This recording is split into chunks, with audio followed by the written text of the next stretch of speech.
SciPy spatial, which is a spatial algorithm and data structure. You should, like, there are several SciPy sub-packages. So this SciPy is organized into sub-packages covering different scientific computing domain. So one of the SciPy sub-packages, the SciPy Interpolate, which does the interpolation. So as you know that there are several SciPy packages, and one of them is SciPy Interpolation. So under SciPy interpolation, we can do IWT interpolation, that is inverse distance weighting interpolation, Keggering interpolation, spline, that is thin plate spline, and then natural neighbor interpolation. So for that purpose, like, first of all, I want to do the Keggering interpolation, okay, that I mentioned earlier. Want to do the Keggering interpolation. So for that purpose, I have the data for the shapefile of Bhutan, and then the rainfall data of the country in the CSV format. Okay, so I will load this SHP of Bhutan, and then I will also load the layer, that is add delimited text layer, which will help me load the CSV file, and then I am loading the rainfall data of 20 district, and then add close. So the point shows the rainfall in each district of Bhutan, like from meteorological stations. This data were combined or collected. Okay, and then in order to do the Keggering, we have to save this in the CSV, not CRS format, CRS UTM zone. So both this file, the rainfall as well as the BTN, should be in CRS UTM. So UTM zone. So for Bhutan, we will select UTM zone 45N. Then you go here and then convert that CRS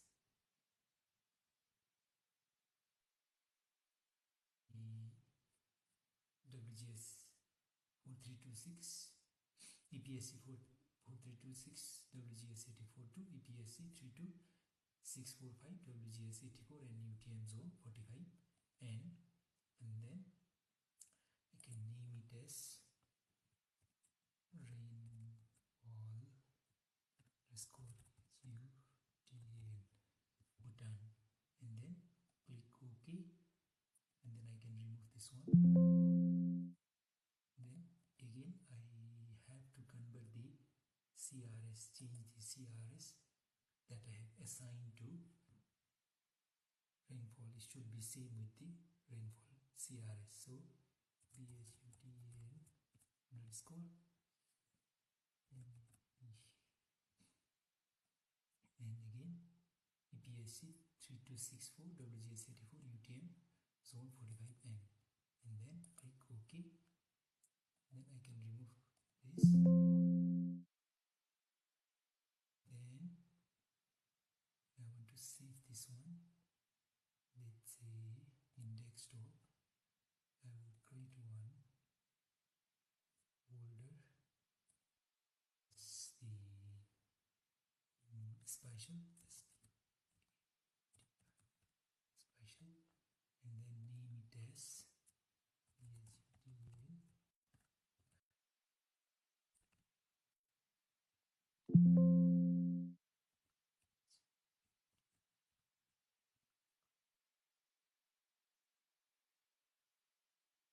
So it will save the project in order to run or do it in the smart map. you have to save the project. So in order to open this smart map, you will go to install plugin, manage and install plugin, and then you will search out here. Okay, smart map. So for me, I have already installed, so I will close this one. So it will come in the form of a butterfly icon. You will click here and automatically it will load the data. So my folder is in desktop. Okay, smart map, and then the data, and the Z seal is the rainfall, and then if I import, so it will appear here. So I have the ID, coordinate X, Y, and then the rainfall in mm. Okay, and then you can go to grid, and then I can change the pixel size of X and Y coordinates. Okay, and just keeping it as 10. Okay, and then if I have any polygons, okay, so if I want these points, so here I will have the I moraine value and P value scale, okay, rainfall scale that ranges from 1000 to 5000, and then the latitude and longitude, okay, X and Y coordinates.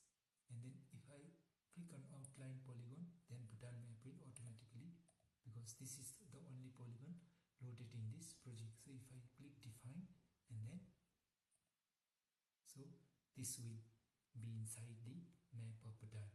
Okay, those points indicating that these points are inside Bhutan map. Little bit you have the distortion of the map. Interpolation, okay, and then you directly just click on calculate.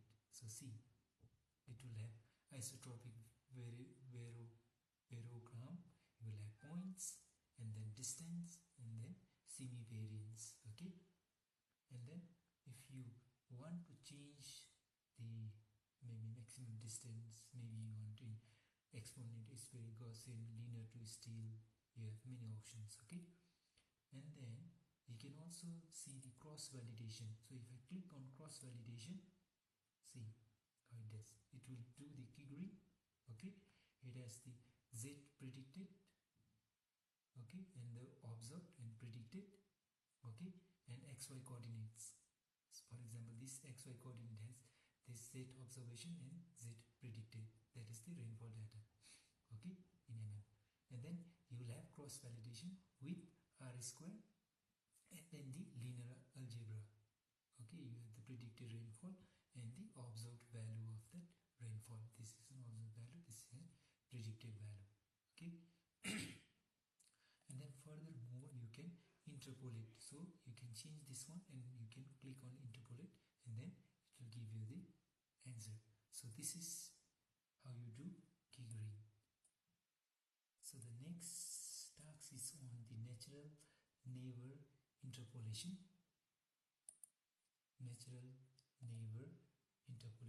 So this method is based on the Voronoi polygon.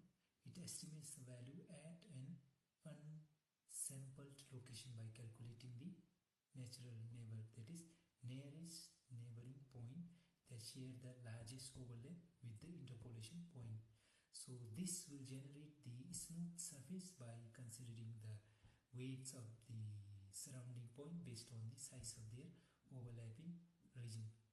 And then you can use this where you want an interpolating method that respects the natural geometry of the data.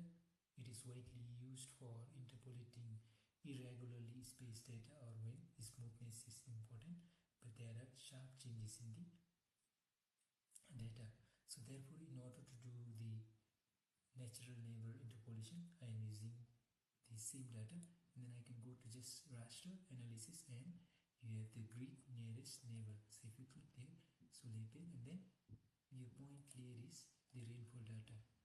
Okay, and then you can do the rest, and then you can just run. You can assign the radius of the ellipse, you can second radius and the angle of surge, rotation, all those things, and then